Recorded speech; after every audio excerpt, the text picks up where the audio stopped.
Alors, salut tout le monde. Alors, déjà, beaucoup de nos visionneurs, ils te connaissent déjà, Grégoire, parce qu'ils te voient à la messe, ils te voient prêcher. Mais je me suis dit, il serait chouette quand même de faire une petite vidéo avec toi pour que tu te présentes, parce que très bientôt, tu seras ordonné prêtre, n'est-ce pas? Oui. Alors, raconte-nous, qui es-tu? Alors, donc le frère Grégoire, voilà, comme tu as dit. Donc, je suis arrivé à Bruxelles depuis septembre dernier. Donc, le dernier de la communauté, tout jeune. Le bébé. Et, Je ne suis plus le bébé de la communauté. et donc, voilà, après tout un temps de formation en Italie. Combien d'années à propos en Italie? Et je suis resté 1 an assise, 5 ans à Padoue. Ouais. Et donc, depuis le jour où tu es entré jusqu'à ton ordination sacerdotale, tu as passé combien d'années? Donc 2 ans de postulat, 1 an de noviciat, 5, 6, ça veut dire 9 ans en tout. 9 ans de formation pour arriver à la prêtrise. Et tu seras ordonné prêtre le 11, le 10. Ouais, ouais. Le samedi là qui arrive, à 10h30 au couvent. Ouais. T'as toujours voulu devenir prêtre franciscain? Disons que ça m'est venu assez tôt, comme envie. Voilà, tout jeune, je connaissais les frères déjà tout petit, c'était notre paroisse de la famille. Et donc assez tôt, ouais, j'ai eu envie de... Enfin, leur vie me faisait envie, quoi. De voir la joie qui se dégageait un peu, de voir qu'ils étaient heureux. Et donc j'ai commencé mon discernement, j'étais quand même collège, lycée, quoi, donc une école secondaire. Et après, il y a eu une période où j'ai mis ça de côté, parce que d'abord, j'ai pas pu continuer, j'ai pas pu commencer ma formation pour des raisons de santé. Et puis ça m'a mis un peu en colère contre Dieu. Voilà, j'ai fait mon passage de rébellion de crise d'adolescence aussi à la fois, comme beaucoup. Donc il y a eu une période où j'ai mis ça vraiment de côté. Puis après, c'est revenu toujours au contact des frères, quoi, en venant vivre ici. Comme étudiant pour aider un peu à la pastorale, et finalement petit à petit. C'est vrai, parce que tu as vécu avec nous les frères. Bon, tu étais laïque, tu étais étudiant de musique à la conservatoire ici à Bruxelles. Parce que, et donc tu as vécu, je pense, 1 ou 2 ans avec nous, 3 ans avec nous, okay, avant de décider de rentrer. Oui. Et qu'est-ce que tu voyais chez le frère ou dans la spiritualité franciscaine qui t'a attiré?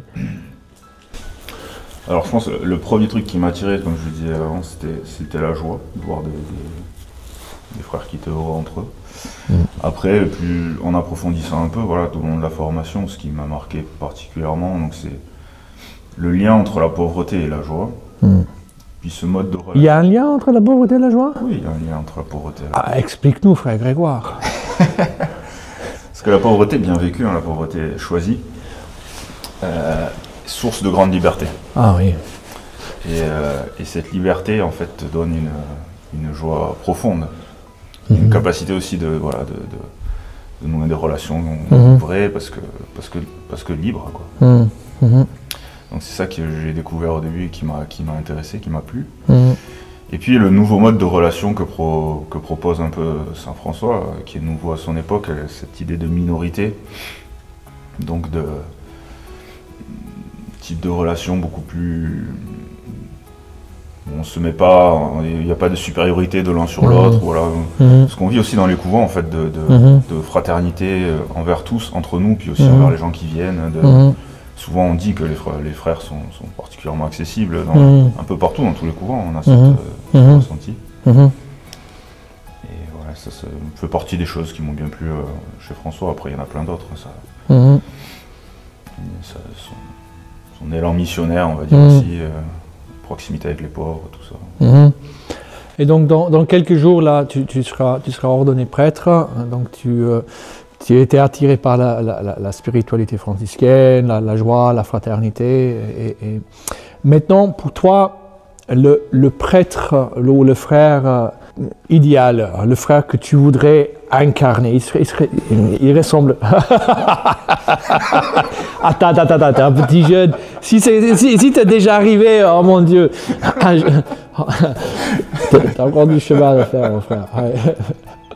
T'es bon, mais il faut passer du bon à ce qui est meilleur. Hein. Oui, tu as raison, il y a encore beaucoup de chemin. Ouais. Oui, voilà, quel type de prêtre voudrais-tu être? Ah, et ça, c'est filmé, ok? Parce que, fais bien attention, parce qu'un jour, je peux utiliser ça contre toi. Il me menace, c'est quoi ça? En plus, tu m'as pas laissé le temps de me préparer. Ah oui, non, c'est improvisé. Parce qu'il y a quand même deux questions dans celle que tu as dit, le type de frère idéal, le type de prêtre idéal, c'est deux choses différentes. Ah ouais, c'est intéressant aussi. Je pense qu'il y a une caractéristique, en tout cas, que celle du prêtre idéal, que j'aimerais avoir. C'est quelqu'un qui sache vraiment être à l'écoute et faire preuve de miséricorde. C'est-à-dire un peu le point central de qu'est-ce que c'est qu'un prêtre, comme moi je le comprends, c'est quelqu'un qui va permettre de rendre visible, de manifester l'action du Christ, en particulier du Christ pasteur, du Christ qui guide un peu son troupeau. Et donc il y a tout cet aspect de célébration du sacrement, de la miséricorde, de la prédication aussi, mais je pense que s'il y a une chose que j'aimerais vraiment avoir, c'est cette capacité d'écouter les gens pour qu'ils puissent repartir plus heureux, plus proches de Jésus. Je pense que c'est peut-être la qualité la plus importante. Ok, pour le frère, même si tu seras prêtre, mais en étant franciscain. Vu que toi-même, tu avais fait la distinction, pour cela c'est ça. Je te pose la question. Je fais la distinction parce que effectivement, c'est deux vocations qui sont différentes. Tu pourrais en parler mieux que moi, vu que toi, tu en as choisi une et que tu as refusé l'autre. J'en parle. Hein. Toi, tu n'as pas refusé, tu as choisi une. Et je pense que pour un frère, ça rejoint peut-être un peu, mais l'aspect le plus important, en tout cas dans notre charisme aussi, c'est un peu cette fraternité, justement. Saint François, le frère de tous, je pense qu'il y a quelque chose là de l'accessibilité, de la disponibilité, qui est un peu au centre aussi de notre charisme en soi. On n'est pas particulièrement des prédicateurs ou particulièrement des enseignants, etc. On peut être un peu tout, mais ce qui fait notre ADN, c'est cette fraternité, cette manière de nous relationner au monde, et du coup de manifester le Christ dans nos relations, quoi, je pense. Alors, donc, dans quelques jours, tu seras ordonné prêtre. Quelle serait ta plus grande peur en tant que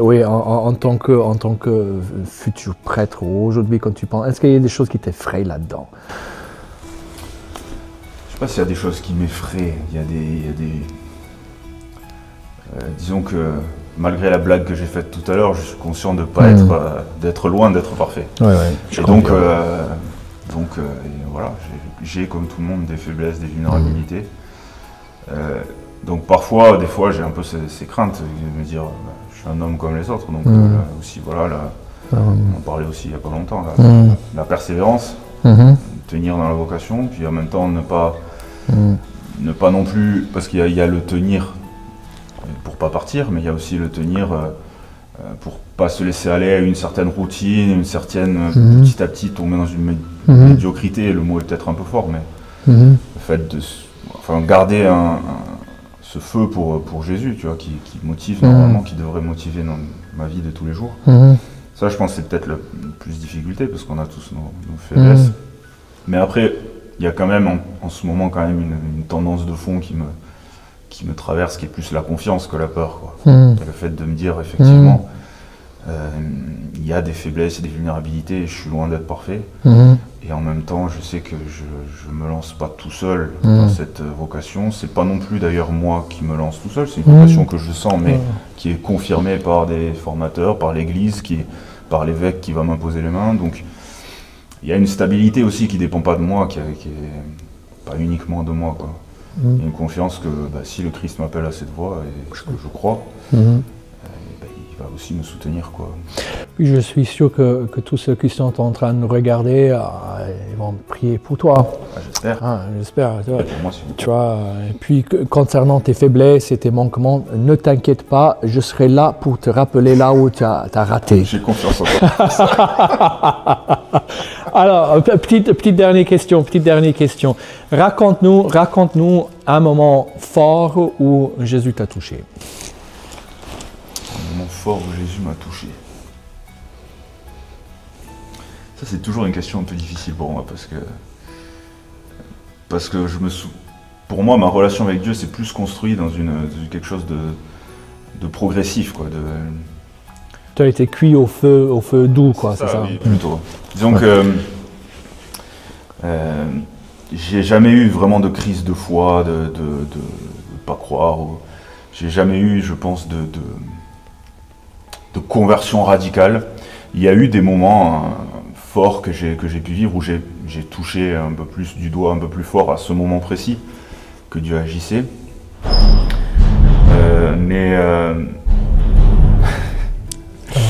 Mais ouais, trouver un moment précis, disons, si je peux en dire, peut-être aussi, allez, un moment où là je sais que vraiment c'est le Christ qui a agi. C'était justement vers la fin de cette phase où je m'étais un peu éloigné, j'avais mis cette vocation de côté. Voilà, j'étais donc dans une ville où je faisais mes études et où j'avais un peu mis de côté la foi, donc je m'étais construit un peu aussi toute une fausse vie, tu vois, un peu de truc. Puis j'étais arrivé à un état un peu où je vais aller assez vite, mais disons que j'étais vraiment pas heureux et je sentais que j'étais bloqué contre un mur, quoi. Je pouvais pas, je savais plus comment continuer, quoi. J'étais un peu dans le désespoir.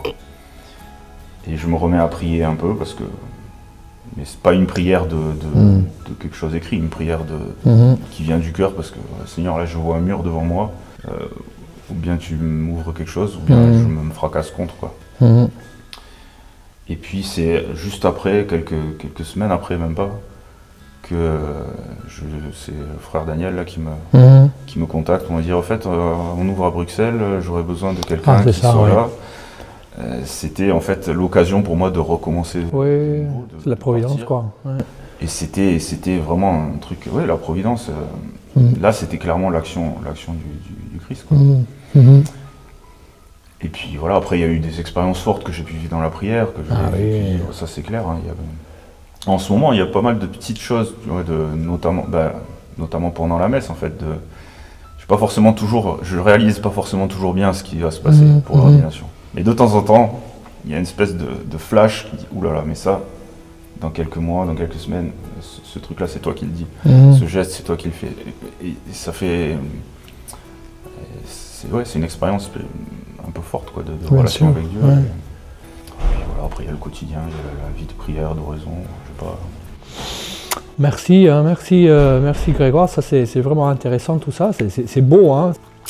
Donc on va prier maintenant, ça te va si on prie un peu pour les gens qui regardent? Ok, Père du ciel, nous te prions maintenant pour tous ceux qui sont en train de regarder cette vidéo. Seigneur, nous te rendons grâce pour le don de la vocation. Merci de nous avoir appelés à suivre ton Fils Jésus.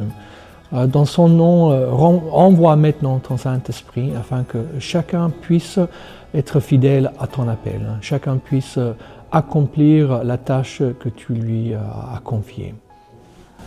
Bon, Seigneur, je te prie en particulier pour tous ceux qui regardent cette vidéo et qui se posent des questions sur leur vocation, qui se demandent est-ce que moi aussi je suis appelé ou pas, ou qui sont en recherche, vocation religieuse, vocation sacerdotale. Voilà. Envoie sur leur route les bonnes personnes, envoie ton Saint-Esprit qui puisse les guider. Chasse toute peur injustifiée, voilà, toute crainte qui soit un obstacle sur leur voie. Et voilà, et appelle des ouvriers toujours plus nombreux pour ta moisson, Seigneur. Vraiment, on en a besoin. On en a besoin. Dans le nom de Jésus. Amen. La paix.